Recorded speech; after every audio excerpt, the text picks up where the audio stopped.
Γιορτάζοντας τη συμπλήρωση των 200 χρόνων από την έναρξη της Επανάστασης του 1821, δεν θα πρέπει να λησμονούμε ότι η ίδρυση του πρώτου ανεξάρτητου κράτους της Βαλκανικής Χερσονήσου υπήρξε αποτέλεσμα όχι μόνο των υπέρογων θυσιών του ελληνικού λαού, αλλά κατά ένα μέρος και της πίεσης που άσκησε ο ελληνικός και ξένος τύπος της εποχής. Σε ολόκληρο τον κόσμο, τα ονόματα των ελληνικών πόλεων, καθώς και των ηρώων του 1821, διαδίδονταν από στόμα σε στόμα. Ο Αλέξανδρος Υψηλάντης, ως ηγέτης της φιλικής εταιρείας, ξεκίνησε από τη Ρωσία και βρέθηκε στη Μολδαβία, όπου τον υποδέχτηκε ο Μιχαήλ Σούτσος, ηγεμόνας της Μολδαβίας και μοιημένος στη φιλική εταιρεία. Οι δύο άνδρες έφτασαν στο Ιάσιο στις 22 Φεβρουαρίου 1821. Εκεί, 2 μέρες μετά, ο Υψηλάντης κυκλοφορεί την επαναστατική προκήρυξη μάχου υπερπίστεως και πατρίδος, με την οποία ζητεί από τους Έλληνες να επαναστατήσουν. Σηματοδοτείται λοιπόν η επίσημη έναρξη της Επανάστασης στις παραδουνάβιες ηγεμονίες. Η Επανάσταση του 1821 δημιούργησε την ανάγκη να υπάρχει κάποιο όργανο ή κάποια όργανα πληροφοριών, τα οποία θα δημιουργούσαν έναν διάβλο επικοινωνίας των αρχηγών με τους αγωνιστές, ώστε να μπορούν να εψυχώνουν και να κινητοποιούν όσους είχαν κάποιες επιφυλάξεις να πάρουν όπλα. Το γεγονός ότι η Ελληνική Επανάσταση αντιμετωπίστηκε στην αρχή, αλλά και για μεγάλο χρονικό διάστημα, ως ανατρεπτικό κίνημα εναντίον της νόμιμης εξουσίας του Σουλτάνου, επέβαλε την έκδοση εφημερίδων, οι οποίες θα είχαν βασική επιδίωξη τη διαφώτιση των απλών αγωνιστών, την υπεράσπιση των εθνικών διεκδικήσεων και τέλος την ενημέρωση της ξένης κοινής γνώμης για το δίκαιο του ξεσηκωμού. Οι πρώτες εφημερίδες ήταν χειρόγραφες. Αντιγραφείς αναπαρήγαγαν το αρχικό φύλλο και στη συνέχεια στους τόπους όπου έφταναν τα φύλλα, άλλοι αντιγραφείς αναλάμβαναν να τα ξαναγράψουν και να τα στείλουν ακόμα μακρύτερα. Η πρώτη χειρόγραφη εφημερίδα ήταν η εφημερίδα του Γαλαξιδίου, η οποία πέρασε στην ιστορία σαν ψευτοεφημερίδα λόγω των σκόπιμων ψευδών ειδήσεων που κατέγραφε και κυκλοφόρησε αμέσως μόλις ξέσπασε η Επανάσταση, τον Μάρτιο του 1821. Ακολούθησε η εφημερής Ετωλική, ένα δισέλιδο ή τετρασέλιδο έντυπο με πλούσια ειδησιογραφία που εκδόθηκε τον Αύγουστο του 1821 στο Μεσολόγγι, και ο Αχελός που εκδόθηκε τον Φεβρουάριο του 1822 στο Βραχώρι, Αγρίνιο, με υπότιτλο «Εφημερής πολιτική της Δυτικής Χέρσου Ελλάδος» και αποτελούσε κατά κάποιον τρόπο επίσημο όργανο της διοίκησης. Ο Δημήτριος Υψηλάντης και ο Αλέξανδρος Μαυροκορδάτος είχαν κατανοήσει πλήρως τη σημασία του τύπου και φτάνοντας στις επαναστατημένες περιοχές έφεραν μαζί τους τα πρώτα πιεστήρια.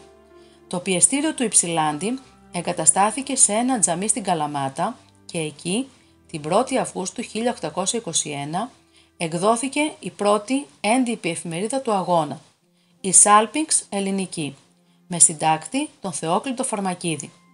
Αφού κυκλοφόρησαν μόνο 3 τεύχη, τα οποία και σώζονται, διεκόπη η κυκλοφορία της. Οι λόγοι διακοπής δεν είναι μόνο τεχνικοί. Ο εκδότης Φαρμακίδης, λάτρης της ελευθεροτυπίας, αρνήθηκε να ενδώσει εις το δεσποτικών μέτρων της προεξετάσεως, δηλαδή της λογοκρισίας, ενώ το τυπογραφείο της πρώτης αυτής έντυπης εφημερίδας καταστράφηκε από τους Τούρκους κατά την εισβολή του Δράμαλη. Η διασημότερη όμως εφημερίδα του αγώνα ήταν τα Ελληνικά Χρονικά. Η έκδοση και επιτυχία της οφείλεται αρχικά στον Άγγλο συνταγματάρχη Λέστερ Στάνχοπ, που το 1823 έφτασε στην Ελλάδα φέρνοντας και 2 τυπογραφεία και 2 λιθογραφεία. Το πρώτο τυπογραφείο έφτασε στο Μεσολόγγι το Δεκέμβριο του 1823, όπου επιλέχθηκε ο Ιωάννης Ιάκωβος Μάγερ ως εκδότης και συντάκτης της ελληνόφωνης εφημερίδας. Η εφημερίδα ονομάστηκε Ελληνικά Χρονικά. Τυπογράφος ήταν ο Δημήτριος Μεσθενεύς, λόγιος από τη Σμύρνη. Την 1η Ιανουαρίου του 1824 κυκλοφόρησε το πρώτο φύλλο και την 20η Φεβρουαρίου του 1826 το τελευταίο, 50 μέρες πριν από την έξοδο. Τα Ελληνικά Χρονικά Έμελε να γίνει η πιο ιστορική εφημερίδα της εποχής της, καθώς συνέχιζε να εκδίδεται καθ' όλη την πολιορκία του Μεσολογγίου, περιγράφοντας λεπτομερώς και εκ των έσω την κατάσταση στην εμπόλεμη πόλη, διαδίδοντας τα μηνύματα που επιθυμούσαν οι συντάκτες της και μεταφέροντας τις πληροφορίες της αντίστασής τους σε όλη την Ευρώπη. Τη δεύτερη έκδοση των ελληνικών χρονικών του Μεσολογγίου χρηματοδότησε η Δούκισσα της Πλακεντίας. Τη μετατύπωσε το 1840 ο εκδότης και δημοσιογράφος Κωνσταντίνος Λεβίδης. Η Σοφή Μπαρμπέντε Μπαρμπουά, όπως ήταν το πατρικό της όνομα, γεννήθηκε στη Φιλαδέλφια των Ηνωμένων Πολιτειών και ήταν κόρη διακεκριμένου πολιτικού. Η Σοφή παντρεύτηκε τον Δούκα της Πλακεντίας και υπασπιστή του Ναπολέοντα Α, με τον οποίο χώρισε το 1824. Η Δούκισσα αναχώρησε για την Ιταλία, συνοδευόμενη από τον θαυμαστή της, ποιητή και θερμό φιλέλληνα Καζιμίρ Ντελαβίν, ο οποίος της μετέδωσε τα φιλελληνικά του αισθήματα, και η Δούκισσα αποφάσισε το 1830 να ταξιδέψει στην Ελλάδα μαζί με την κόρη της. Η Γαλλίδα αριστοκράτισσα προσέφερε διάφορα ποσά για τις ανάγκες της εκπαίδευσης και για φιλανθρωπικά έργα. Το δεύτερο τυπογραφείο που έφερε ο Λέστερ Στάνχοουπ στην Ελλάδα το 1823 το παραχώρησε στη Δημογεροντία της Αθήνας για την έκδοση εφημερίδας «Οι Εφημερίες των Αθηνών» από τον Γεώργιο Ψήλα, με σκοπό κυρίως να στιγματιστούν τα έκτροπα και να περιοριστούν οι ευθυρσίες και οι καταχρήσεις της τοπικής εξουσίας. Το πρώτο φύλλο εκδόθηκε στις 20 Αυγούστου του 1824 και το τελευταίο στις 15 Απριλίου του 1826. Τυπωνόταν 2 φορές την εβδομάδα, εκτός από λίγες διακοπές, και κυκλοφόρησαν συνολικά 137 φύλλα. Τα κατοπινά χρόνια εκδίδεται και κυκλοφορεί στην Ύδρα ο Φίλος του Νόμου στις 10 Μαρτίου του 1824 έως τις 27 Μαΐου του 1827 από τον Ιταλό φιλέλληνα Ιωσήφ Κιάπε. Η εφημερίδα εξέδωσε συνολικά 296 φύλλα και ήταν η μακροβιότερη εφημερίδα της Ελληνικής Επανάστασης. Αποτέλεσε το επίσημο όργανο της διοίκησης μέχρι να εκδοθεί η Γενική Εφημερίδα της Ελλάδος. Η Γενική Εφημερίδα της Ελλάδος ήταν το επίσημο έντυπο της διοίκησης. Κυκλοφόρησε στον Ναύπλιο από τις 7 Οκτωβρίου του 1825 μέχρι τις 23 Μαρτίου του 1832. Επί 7 συνεχόμενα έτη κάλυπτε τις ανάγκες της κυβέρνησης και είναι προδρομικό έντυπο της εφημερίδας της κυβερνήσεως. Διευθυντές επιτέλεσαν ο Θεόκλητος Φαρμακίδης, ο Γεώργιος Χρυσίδης και ο Ιωάννης Γαλιάτσας. Στις 18 Απριλίου του 1832 άλλαξε τον τίτλο της σε Εθνική Εφημερής υπό τη διεύθυνση και πάλι του Γεωργίου Χρυσίδη. Τέλος, στις 16 Φεβρουαρίου του 1833 ο χαρακτήρας της έγινε αποκλειστικά κυβερνητικός και πήρε την ονομασία Εφημερής της Κυβερνήσεως, ονομασία που διατηρεί έως σήμερα. Στις 21 Δεκεμβρίου του 1834 μεταφέρθηκε στην Αθήνα.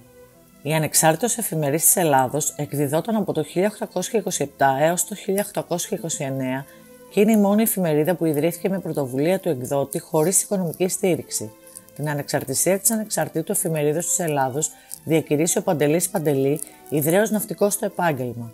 Επίσης, εκδίδονταν στην Ελλάδα και ξενόγλωσσες εφημερίδες που διακινούνταν κυρίως στο εξωτερικό, με στόχο να πληροφορούν την κοινή γνώμη του εξωτερικού σχετικά με τις εξελίξεις του αγώνα. Η πρώτη είναι ο Ελληνικός Τηλέγραφος, γραμμένη στην Ιταλική, Γαλλική και Αγγλική γλώσσα, που εκδίδονταν στο Μεσολόγγι το 1824 υπό τη σύνταξη πάλι του Ιωάννη Ιακώβου Μάγερ. Η δεύτερη, η Εφημερής του Ηνωμένου Κράτους των Ιωνίων Νήσων, γραμμένη στην Ιταλική, εκδιδόταν στην Κέρκυρα από το 1815 μέχρι το 1834. Τμήμα του πιεστηρίου της βρίσκεται στο Μουσείο Τυπογραφίας και Τεχνολογίας στα Ιωάννινα. Η τρίτη εφημερίδα, Ελληνική Μέλισσα, ήταν γραμμένη στη γαλλική γλώσσα, τυπώνοντας στην Ύδρα από το 1827 μέχρι το 1829 από τον Ιωσήφ Κιάπε, ενδεχομένως μια δημοσιογραφική συνέχεια του Φίλου του Νόμου μετά την πάυση του. Η Ελληνική Επανάσταση και η ίδρυση του πρώτου ανεξάρτητου κράτους της Βαλκανικής Χερσονήσου αποτέλεσε ένα μήνυμα ελευθερίας για την Ευρώπη. Συνοψίζοντας, αντιλαμβανόμαστε ότι η δύναμη των μίντια δεν είναι φαινόμενο της σύγχρονης εποχής. Τα έντυπα του αγώνα δεν αποτελούσαν μόνο μέσο πληροφόρησης, αλλά και κατευθυντήρια όργανά του. Γιορτάζοντας τα 200 χρόνια του ελεύθερου ελληνικού κράτους, με βάση τα παραπάνω, καταλαβαίνουμε ότι δεν νοείται εθνική ελευθερία χωρίς ελευθερία σκέψης, λόγου, τύπου και γενικότερα έκφρασης.